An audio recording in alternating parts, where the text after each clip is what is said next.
welcome back or welcome if you're new here. My name is Mali, and more excitedly, welcome to the very first day of Bookmas.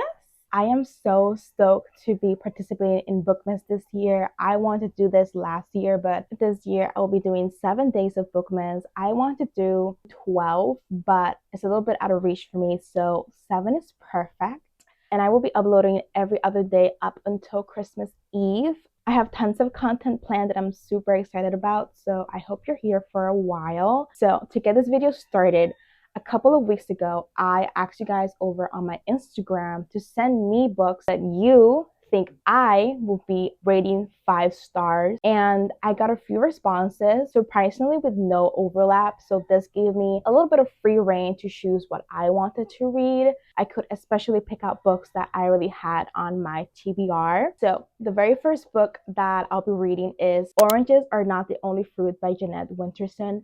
I am so excited to be reading my first Winterson with you guys. I can also guess why you guys think I'll rate this book 5 stars, because my understanding is that this book is about a young Catholic woman who's exploring her sexuality, and I do love queer fiction with heavy religious imagery, so I'm really pleased that this is our first book for this video. Let's get started.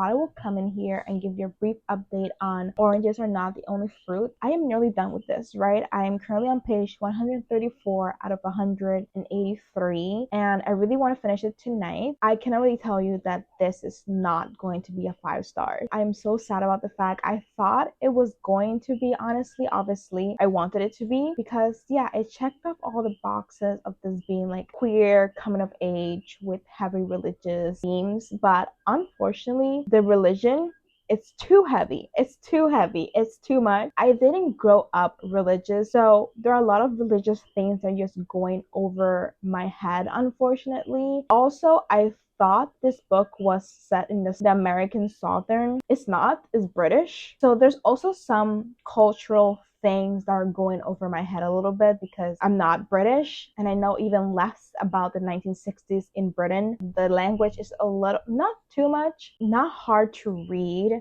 but there's some speech patterns, for example, that I don't really get. I don't really understand what they're saying sometimes, but that's just sometimes. Doesn't mean that I am disliking the book. It's just not what I was expecting at all. Like I said, it's a little bit too heavy on the religious themes. Our main character is this young girl who grew up going to church and working with the church, and she's actually training to be a missionary. I know the basics about the Bible, but since this is so in-depth, I think they're not even Catholic. I don't even know if they're Catholic. I think there's some other type of Christian. I don't know. It's a little bit too much to me, and I'm getting a little bored on that aspect. Like I want her to leave it behind already, and I'm not sure that she will. Then the romance, the LGBTQ aspect has been so lackluster and it's been leaving me wanting more. She gets into a relationship with this girl Melanie, and I don't know, their relationship was not very developed or fleshed out. There's a lot of things that are kind of unsaid, and I thought it would go more in depth in the relationship.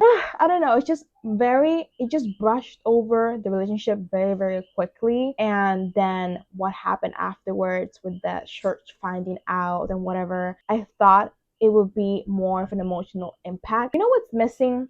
Longing, queer longing, and that's what I like about LGBTQ romance. Like it has so much longing and kind of like desperation. I also don't get to know our main character. I don't know anything about our main character except that she's training to be a missionary and she likes women, which is really sad. I love like fiction that just really gets into the nitty-gritty of their characters. Like we feel like we know them. I don't have to like them, but I have to feel like I know them, and I don't have that feeling with our main character here. I am excited to be reading a Jeanette Winterson though. It's just missing a few key elements to make this like an ultimate favorite for me, and yeah, I can already tell it's not gonna be a 5 stars, unfortunately. I do want to finish this, so I want to sit on my bed right behind me and finish this and then start on with the next.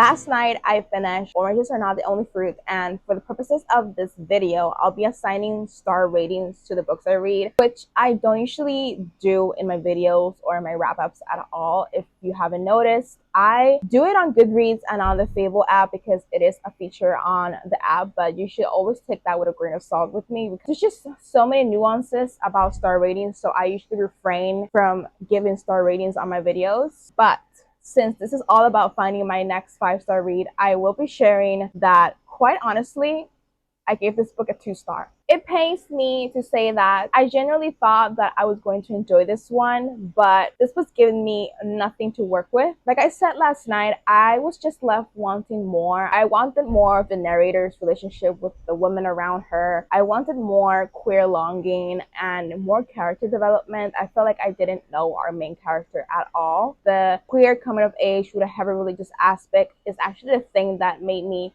not like this book, at least didn't like how it was explored in this one particularly, because I think I do like more of a contemporary exploration. For example, all the way back in August, I read Sunburn. I'm blanking on the author name, but that book destroyed me. The writing was gorgeous, the devotion, the worshiping of the love interest, but more importantly, the queer longing in that book was just chef's kiss. Unfortunately, I think my expectations were a bit too high for Oranges Are Not the Only Fruit. Immediately after finishing this one, I picked up the next book for this video, which is the Copenhagen trilogy, and I'm really hoping for better results. So this is a memoir, and there are actually 3 books in one. I think this book will give me that deep character analysis that I was so craving with Oranges Are Not the Only Fruit. I do love a good memoir, and especially one that explores family dynamics. I'm gonna butcher this author's name, I know that, I'm sorry. But Ditlevsen's relationship with her mother is so fraught and fragile. Quite honestly, I'm eating it up. I'm only some 50 pages in, so I will catch you guys when I'm further into this book, but so far it's looking really, really good.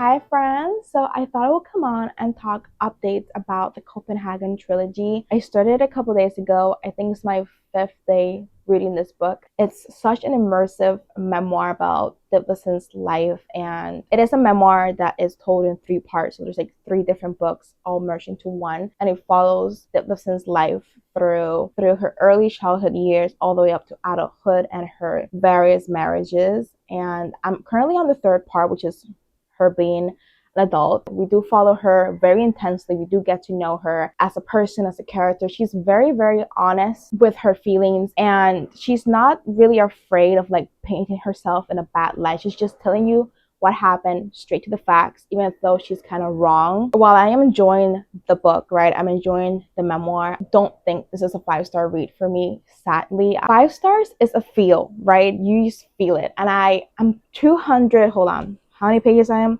I'm 250 pages in, and I haven't gotten like a 5-star feel. So I don't think it would be a 5-star. I still have quite a bit to go, so it could change to a 5-star. I am enjoying this a lot. Like I said, I do love a good memoir, especially one that's very, very immersive like this one is. I think my favorite part of the memoir has been her childhood years, so the first part, because I remember talking that it seemed like it was going to be such a deep exploration of mother-daughter relationship, and it was that, right? So when Ditlevsen was a child, her relationship with her mother was very, very tense. As a child, she knew that her mother didn't really like her, that her mother had favorites. She favorited her brother, for instance, and so she didn't have really a close relationship with her mother. As she got older into like teenagehood, adulthood, their relationship kind of like evened out. It kind of like plateaued. I feel like her mother got a little bit more involved in her life, maybe because she was of marrying age and she just wanted her daughter to get married. This always astounds me about memoirs as well. How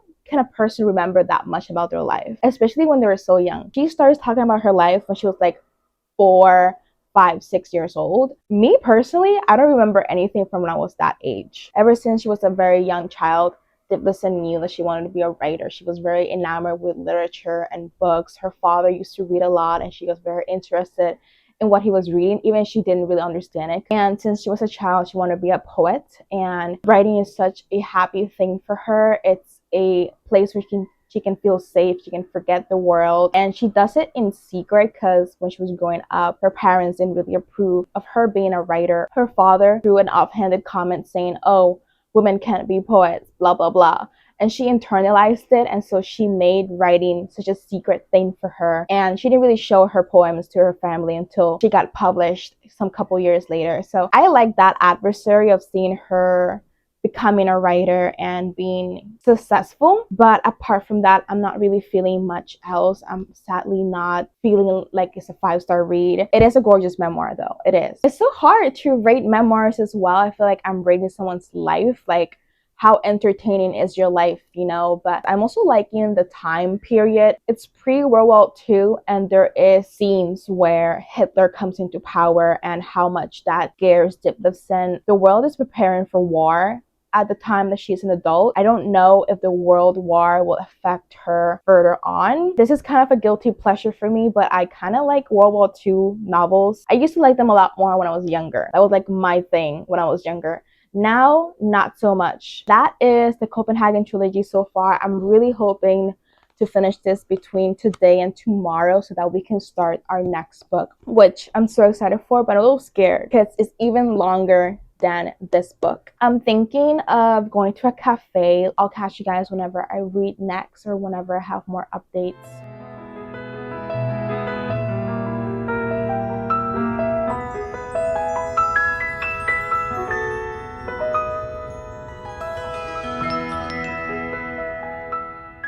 So I just finished the Copenhagen trilogy a little bit ago, and oh my god, the dependency chapter, it was so good. It was so good. Was sitting at like a 3-star. It's closer to a 4-star now because of that last chapter or like part of the memoir trilogy. The dependency chapter deals with Dibdovson now being a young adult. She's married to her editor, and she goes through a whole strain of affairs and a addiction problem. The way she portrayed her addiction and just the way she portrayed her actions, it's just matter of fact. She's just telling us what she did. She's not portraying herself as a villain or even reasoning her actions or justifying her actions. She's just straight to the point, and it doesn't matter if she puts herself in a bad lighting, because I didn't really like her when she was going through all these affairs. I'm really glad that she was just so honest with us. But yeah, those depictions of her going through addiction with, what was it, Demerol, were so heartbreaking, so tragic. It felt like something out of a horror novel. Really enjoyed this a lot more towards the end. Really happy for that final chapter.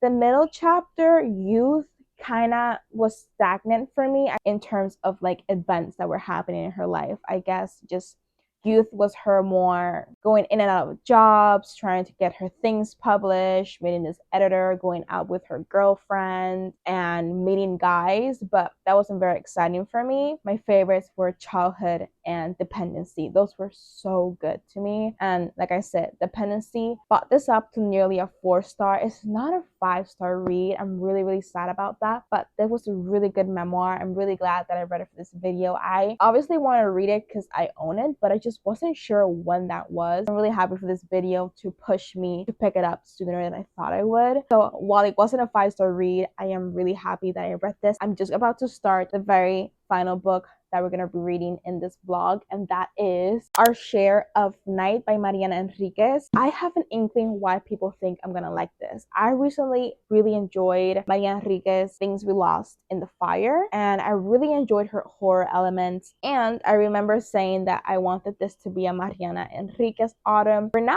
going towards winter, but I don't have seasons where I live, so it's still autumn for me. If this isn't a 5-star read for me, oh my god, I'm gonna be so disappointed with myself, because why am I so hard to please? High expectations for this. I'm just a little bit nervous because it is 600 pages long. I don't have that much time to read it, so I'm really gonna try to plow through this one in under a week. What is this about? I know this is about a family road trip, a cult, immortality, grief. A young father and son set out on a road trip, devastated by the death of the wife and mother they both loved. United in grief, the pair travel to her ancestral home, where they must confront the terrifying legacy she has bequeathed. A family called the Order that commits unspeakable acts in search of immortality. That sounds really, really good. So yeah, I'm gonna start it right now because I'm really excited.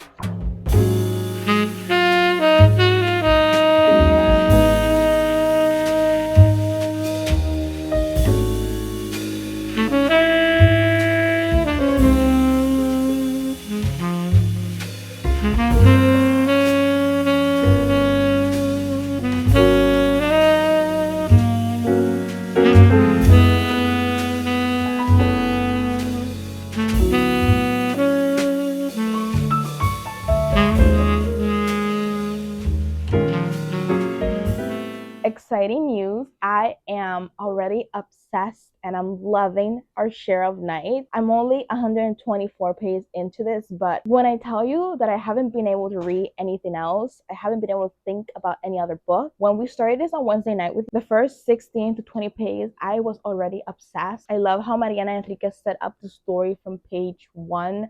We got so many little nuggets of things we understood that we were gonna get explained later on. So like, yes, you're gonna be a little confused at the beginning, but not even confused. You're just like, you're gonna be so excited to know more about these terms that she's throwing at you. And yeah, so this is already so good. So what we follow, so what's going on so far, obviously without spoilers, is that we follow this guy named Juan and his son. They're going on a little road trip to visit his wife's estate. His wife is dead. They need to go to her ancestral family home to get protection. And very quickly, we get the understanding that Juan, Gaspar, and even Rosario are not exactly a normal family. Juan is not even a human. He is what they call a medium. Juan's wife's family is part of this supernatural cult, and they need Juan for certain things. And so he's kind of binded to the family. He has to kind of get out of that. And I won't explain any more than that because I think it'll be spoilers. I'm already obsessed. The supernatural elements in this, so good. And yeah, I love Mariana Enriquez's horror. I love the characters. I love Juan. I love Gaspar. I don't like Rosario's family, but that's fine. But yeah, this is really, really good so far. I'm excited to keep going, so that's always a good sign. Oh my god, wait, I just saw that this is blurb by Kazuo Ishiguro. I don't think I've ever seen a book blurb by Ishiguro, and I love him. I just had to come on here and tell you guys that I'm having such a fun time with Our Share of Night. I'm really, really happy that I did pick this up for this vlog because I was really scared about it because it is so huge. But already on the first 124 pages, so many things are happening, and you will think that a book this long will have a slow start. No, this has an amazing start. Like, it's so well paced. I don't feel bored. Oh, I'm loving it so far. So if this continues, this could be a 5-star read.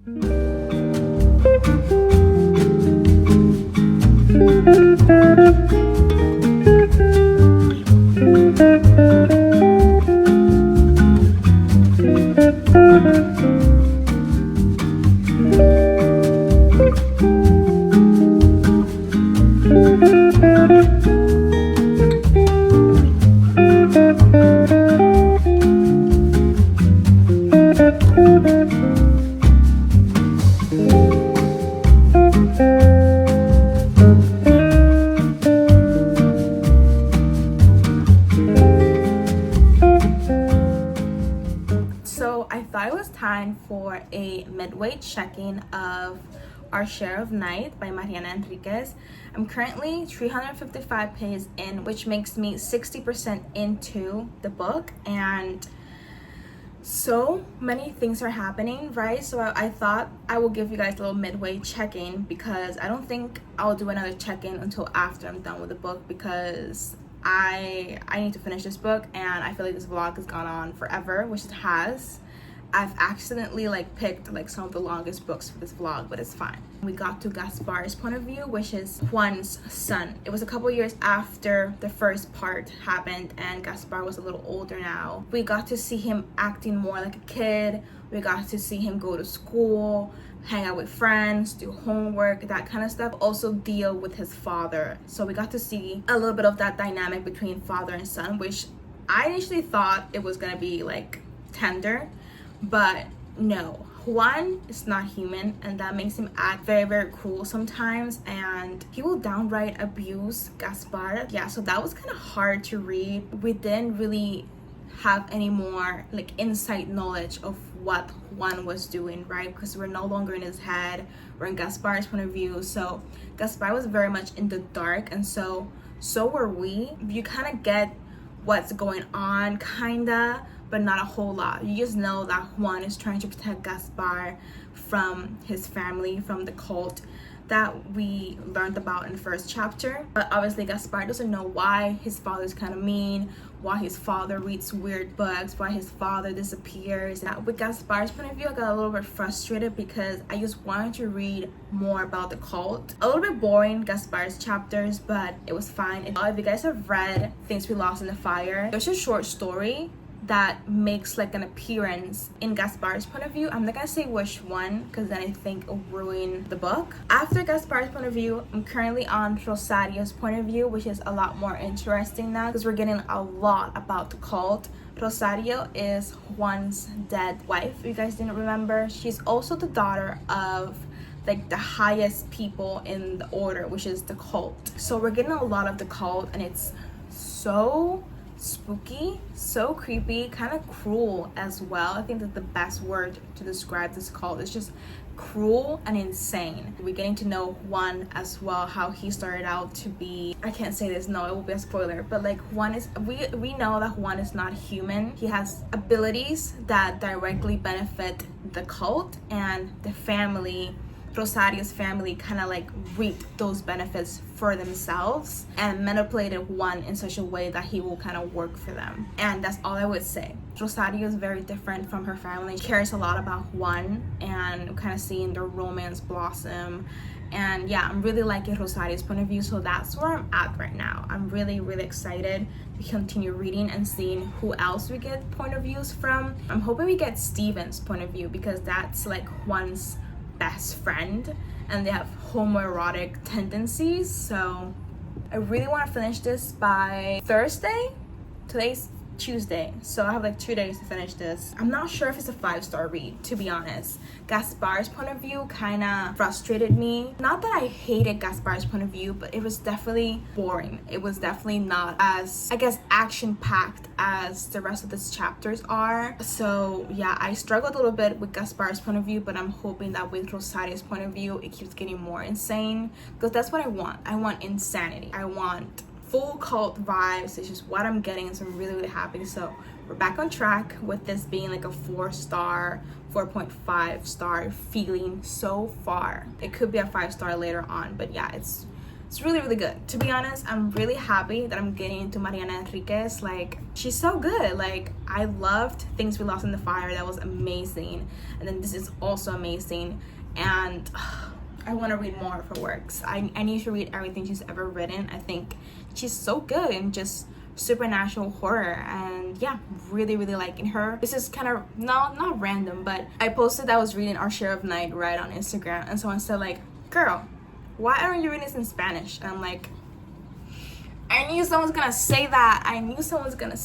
I'm sorry, but like, I'm reading this for a book video and I need to read it quick, and it's really a really big book, and I read really, really slow when I'm reading in Spanish. So that's the only reason why I'm reading this in English, because I know it will take like double the time to read this in Spanish. If this book continues going the way it's going and I end up loving it, which I'm really loving it, by the way. I could read this in Spanish in the future, especially a lot more chill, a lot more, you know, I wouldn't be reading it for a video at that point, which would be amazing. I'm sure I'm missing out on a lot of like nuances and stuff like that, but yeah, that's the only reason why I'm not reading this in Spanish. I'll read whatever language I want. That's all I have to say. But yeah, I'm gonna continue reading this, and hopefully on Thursday I'll come back saying that I finished it and that I gave it a 5 stars. So let's see.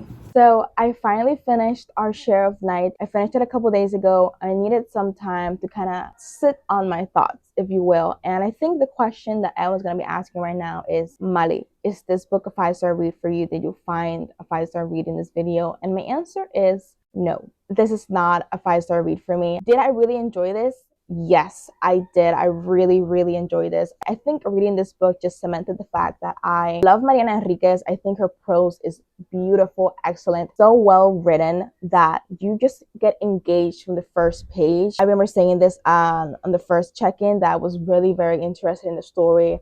I like the little like morsels of information that we got, and that was a really good setup to the story. I think Mariana Enriquez and the way she combines supernatural horror with real life horror, everyday horror, like violence, poverty, money, greed, evilness from humans is just so well done, so creepy. There's so many scenes in here that just shook me to my core. I think I really like Mariana Enriquez. I can't wait to read more of her stuff, and I'm really happy that I finally did get around to this book. I think if I didn't film this video, this book would have been sitting on my TBR for a while just because of the sheer size of it. I also really liked her characters. I remember really liking Juan and his perspective. They were likable yet unlikable. Like, they have faces where you like the characters and then they did something and you're like, what the fuck? But it all checks out. It doesn't mean that they did something out of character. Before you get into this book, read trigger warnings. There's a lot of like abuse, child abuse, torture, that type of thing. Please make sure you're in the right state of mind before picking up this book. I remember saying that I didn't really like Gaspar's point of view. I like his character. I just didn't like his point of view because they were a little boring. There is some parts of this book where it kind of lags for me, and that's where I struggled with this book a little bit. And I think that's ultimately why it wasn't a 5-star read. Like, I wasn't captivated from page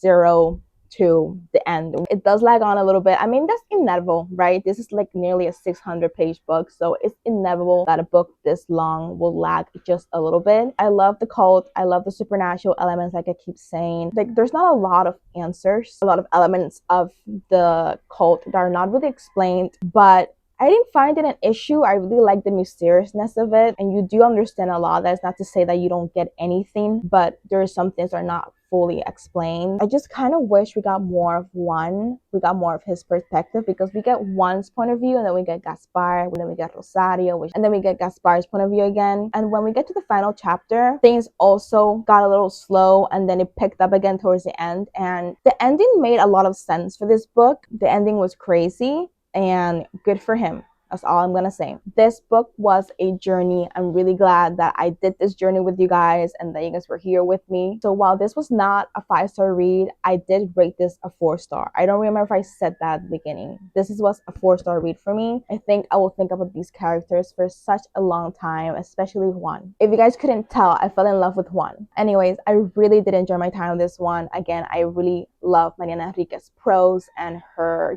she really is the master of horror. That title is very well deserved, and no one will take it away from her. While I didn't find a 5-star read in this video, I did have such a good time reading all the books. Well, except for Oranges Are Not the Only Fruit. I did not enjoy that book, but I did enjoy the other 2 books that I read. I do think this video was a success. I in no way, shape, or form did this video as a fail. I really enjoyed my time with these books, and it was honestly a very fun concept to do. So if you guys ever want me to film another video like this, please put down in the comments books that you think I will rate 5 stars. To make it a little easier for you guys, some like tropes or subjects that I like in fiction are supernatural horror.